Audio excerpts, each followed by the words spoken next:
Hello? Karen? Are you there? Yes, I hear you. But are you listening? I am calling. I will listen. Come, I am calling you home. Who are you? You know who I am. I have always been here, and wherever you go, I will be here, waiting for you to return. I like to think that each time my life has taken a major turn, in some way, I have been following that still small voice inside me that calls me home. Each step along the journey, even the ones that feel backwards at the time, is a returning home to myself. The call to come back home to the Central Valley for a second time is one that stands out in my journey. After graduating college, I came home for a bit to work a few jobs that, while meaningful, left me feeling frustrated. Hadn't I graduated from a nice university? Hadn't I worked hard for my degrees? And didn't I deserve to have a job that was reflective of that?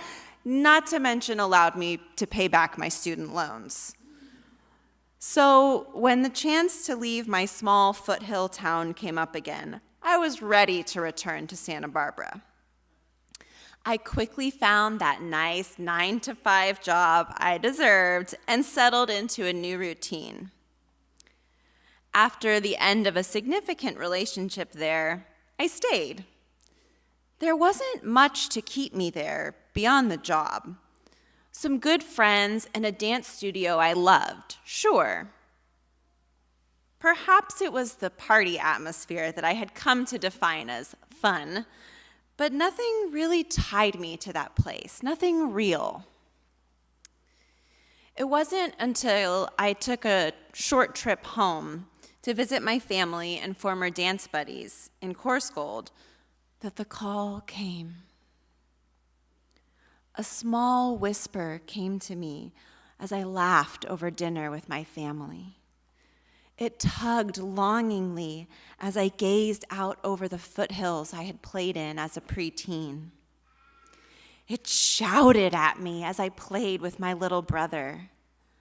Then the call came plainly through the voice of my friends as they shared their adventures with their new dance studio and told me plainly, "Come home."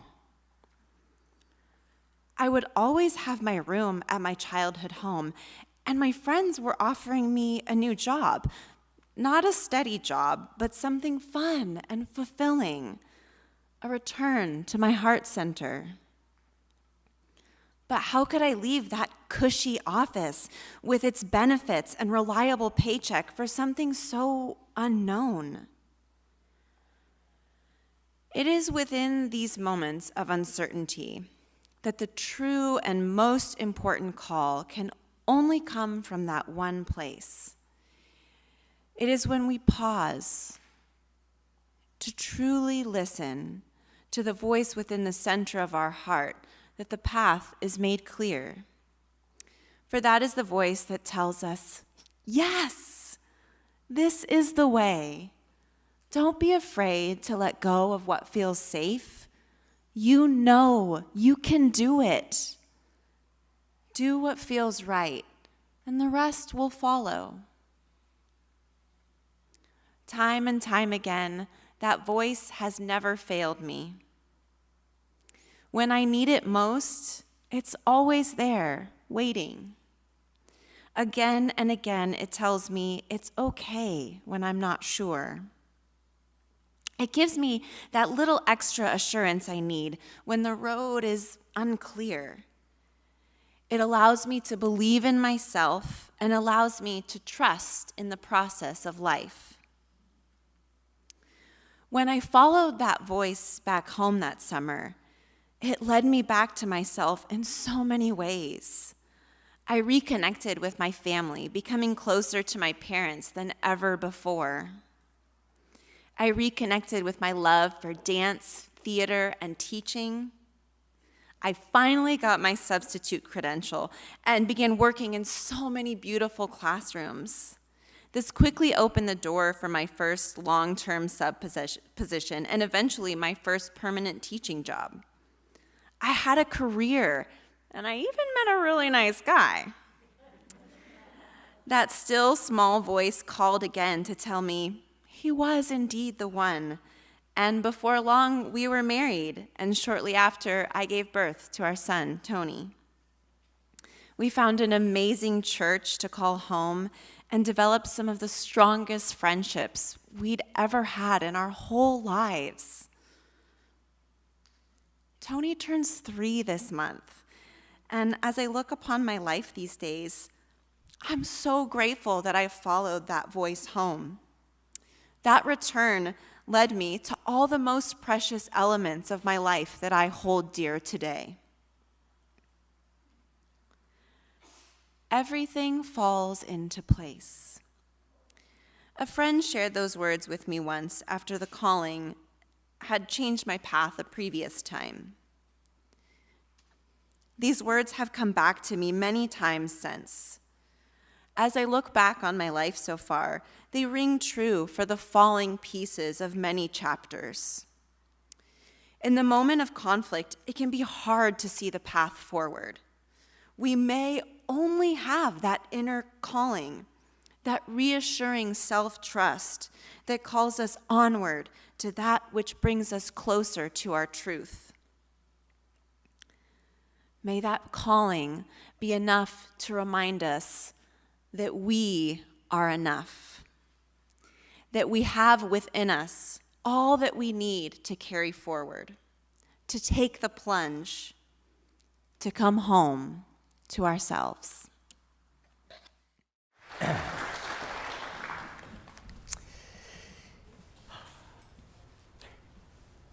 I have been a seeker, and I still am. But I stopped asking the books and the stars. I started listening to the teachings of my soul. So yesterday, I got in a really big argument with a friend, debating which Unitarian Universalist has impacted more people worldwide than any other Unitarian Universalist in history. Yes, it was another Unitarian Universalist minister. We're probably the only ones who ponder these great questions. So which Unitarian Universalist has impacted more people worldwide than any other Unitarian Universalist in history? Was it Clara Barton, the great nurse in the Civil War, whose wartime ministry to those wounded on the battlefield morphed into the American Red Cross, which she founded in 1881. That ministry then spread worldwide, and today the Red Cross is saving lives in Ukraine, Afghanistan, Syria. Which Unitarian Universalist has impacted more people worldwide than any other Unitarian Universalist in history? Was it Charles Darwin, the great naturalist and botanist who gave us, among other things, the theory of evolution and finally provided us with a reason-filled and intelligent understanding of the glorious wonder of life? Was it actor Christopher Reeve? After all, he was Superman. So, does anybody want to take a guess which Unitarian Universalist has impacted more people worldwide than any other Unitarian Universalist in history? Who's that? You're saying your vote is with Clara Barton. Yes?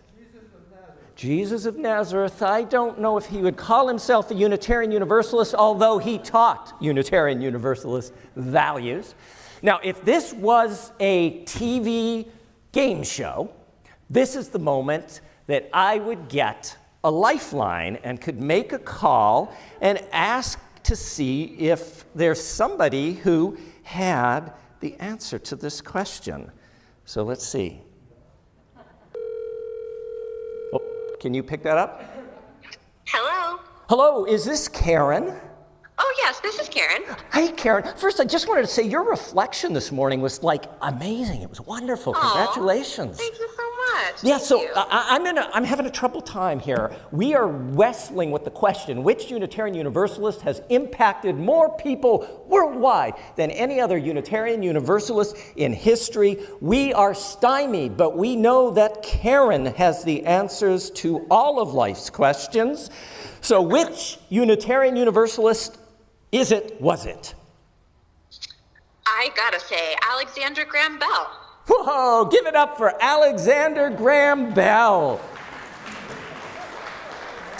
So, not only did Alexander Graham Bell give us the telephone that changed the nature of communication around the world, Alexander Graham Bell's invention eventually evolved into the cell phone and the smartphone, which itself possesses one of the most important inventions in all of history: caller ID. Suddenly, with caller ID, we could know who was calling us. We could know who was on the other end of that ringing phone. Until that point, it was a crapshoot. It was a great unknown in terms of who was on the other end of the call. We didn't know until we answered the call and said, "Hello." The great gift of Unitarian Alexander Graham Bell was not just the phone itself, but our ability to screen calls. We could accept calls from someone we wanted to talk to, and we could let others go unanswered. Alexander Graham Bell gave us one of the great forms of liberation. If you want to celebrate caller ID, type CID in the chat box. And let's have some hooting and hollering on the Alluvial Ave campus for the phone and caller ID. Now, avoiding the call of a bothersome telemarketer, a political pollster, or an angry ex-spouse can make the difference between a good day and a bad day. But as Karen talked about, there is another kind of call, a deeper kind of call, and that call can make the difference between an authentic life and an unlived life. This kind of call doesn't ring on our cell phone as the call did on Karen's. It resonates in your gut. This kind of call comes from within, from an inner knowing. This is a call to be who we were born to be. It's a call to live a more genuine life, a more honest life, a more open-hearted life, an existence more aligned with the seasons of our life, more connected to some greater purpose than our own wants and needs. Karen, I love how you talked about a time where you felt a calling and followed it to a life-giving place. I remember a time in my life when I didn't follow that gut feeling. I was nowhere near as smart and wise as you are, and I made a really misguided decision in the direction of my career. I felt it in the moment I was making that decision. There was a stirring that said, "Think again."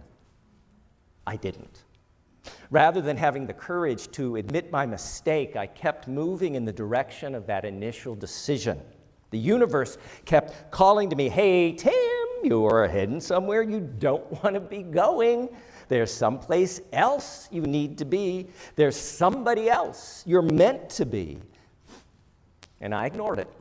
I ignored the clear message being sent by my difficulty falling asleep at night. I disregarded the fact that I was anxiously waking up far too early in the morning with my head just racing. I discounted the real meaning of my thirst for that second glass of wine during dinner. The call to return to my best self persisted. It spoke through lower back pain that just wouldn't go away. It spoke in the constant yearning of my soul for something else. There was a knowing that was within me, a call that kept finding ways to make me look and listen, a call that needed me to answer yes. No matter where we are in our life, no matter our job or our financial status, no matter our age, our health, how far from or close to death we are, something is calling us. Life is dialing our number and trying to connect. It may not necessarily be a call to become something or somebody new. Sometimes it is a call to be more of who we already are. Or sometimes, as author Anne Lamott observes, it's a call to stop being who we aren't.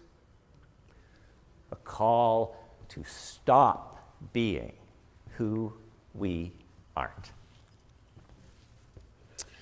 In a sermon about callings, Unitarian Universalist chaplain Iris Hardin notes, in his book, Let Your Life Speak, activist and teacher Parker Palmer writes that a call is not a voice asking us to become someone we are not yet.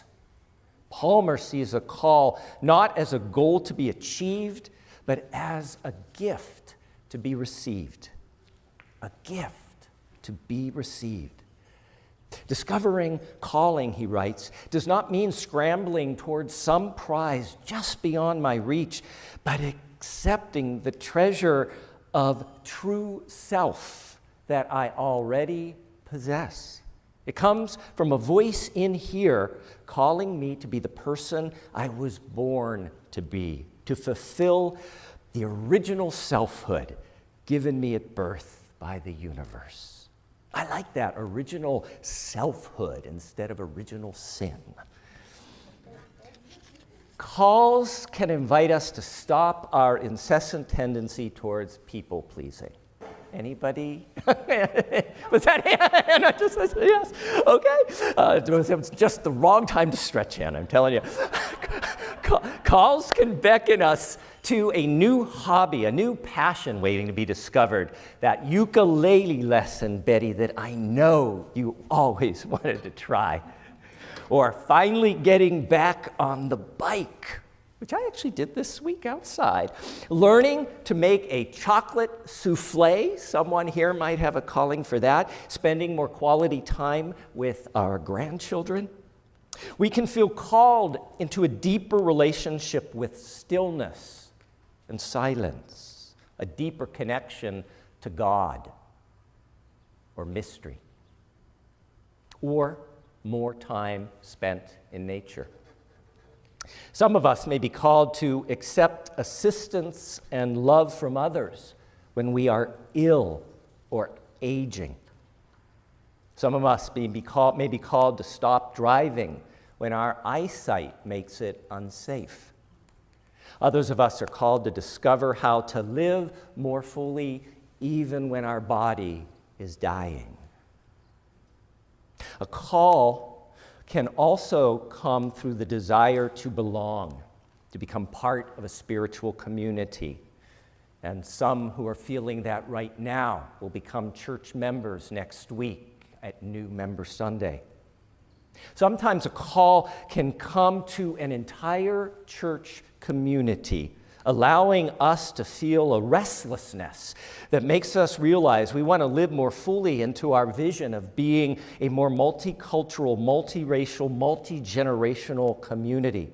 A calling that gives us the strength to do the hard work and name the painful truths that will cause us to transform our white-dominated culture and de-center whiteness in this congregation. Sometimes a call can come to an entire church community, urging us to reach out beyond our walls and work for justice, trabajar por la justicia, to make change, to not let justice be our talk, but be our walk.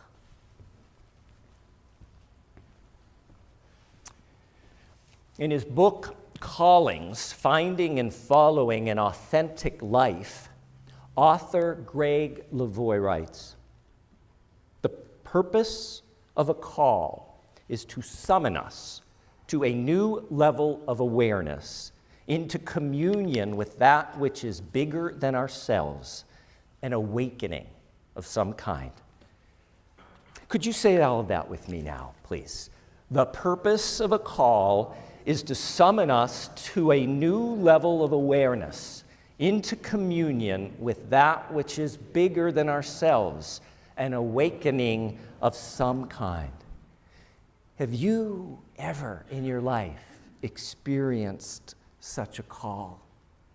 I think of two people in our congregation. One, Margaret, on our virtual campus up in the foothills, where she felt called to create a ranch for horses that were coming from situations in which they were abused. And she has created a haven for those horses as well as other animals. That on our virtual campus.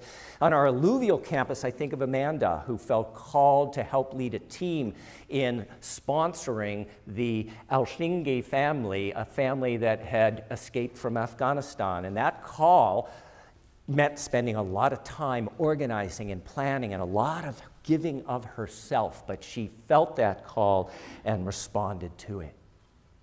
Now, the great religions of the world are filled with really wonderful stories about calls. The Greek goddess Gaia is called out of primordial chaos to create the universe and to weave and sustain the interdependent web of all existence.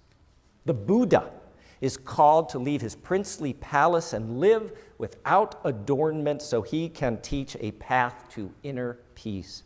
Miriam is called to lead the traditional domestic role a woman had in her culture and join with her brother Moses to lead the Israelites out of slavery and into freedom, a great liberation commemorated in our upcoming Passover.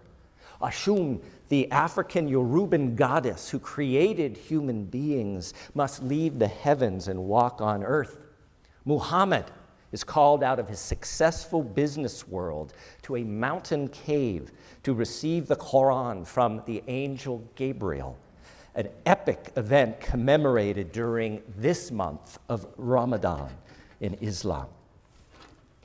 Now, the mythology of the Christian religion also begins with a call. The call takes place in a small village named Nazareth. A 14-year-old girl named Miriam, or Mary, is nervous in the days before her marriage to a slightly older boy named Joseph. One night, unable to sleep, something draws her from her bed, draws her up the stairs, draws her up onto the roof of her father's house. Picture her there, the night sky spread out above her, away from the noise of the everyday, away from distractions, in a place apart. Miriam finds the space to listen to what she already knows in her gut. She listens, and she hears, and she feels new life stirring in her, a possibility growing. Standing in the dark under that vast sky, Miriam hears the voice within. It whispers, "Yes, Miriam, you are carrying a child. You will give birth to a son. You can name him anything, perhaps Yeshua, Jesus. And because of him, you will learn to love more fully. Because of him, we all could learn to love more inclusively if we would just follow his example, which most of us, unfortunately, won't." Called up onto the roof, carrying a child, called to motherhood, called to raise a sensitive, insightful, spiritually filled boy, Miriam finds her life shaken. Answering the call, saying yes, requires trust. She must explain to her 16-year-old fiancé that they are pregnant even before the marriage has begun. Answering the call, saying yes, it brings uncertainty. A child born out of wedlock is a swift path to death by stoning, according to the Jewish law practiced in her village. Answering the call, saying yes, invites change. Miriam knows that no matter what happens, no matter how it turns out, nothing is ever going to be the same again. But Miriam also knows that answering the call, saying yes, invites joy, freshness, and the promise of new life. Joy, freshness, the promise of new life. So, too, for us. Answering our call, saying yes, requires trust. Answering our call, saying yes, brings uncertainty. Answering our call, saying yes, invites change. Answering our call, saying yes, emboldens freshness and the promise of new life. In her sermon about callings, Unitarian Universalist chaplain Iris Harden quotes Mary Luty, a professor at Andover Newton Theological School. And Professor Luty says, "When the Spirit calls, she calls us to become more.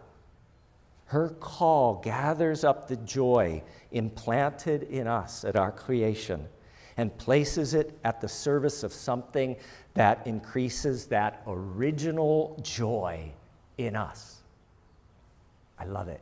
Not original sin, original joy.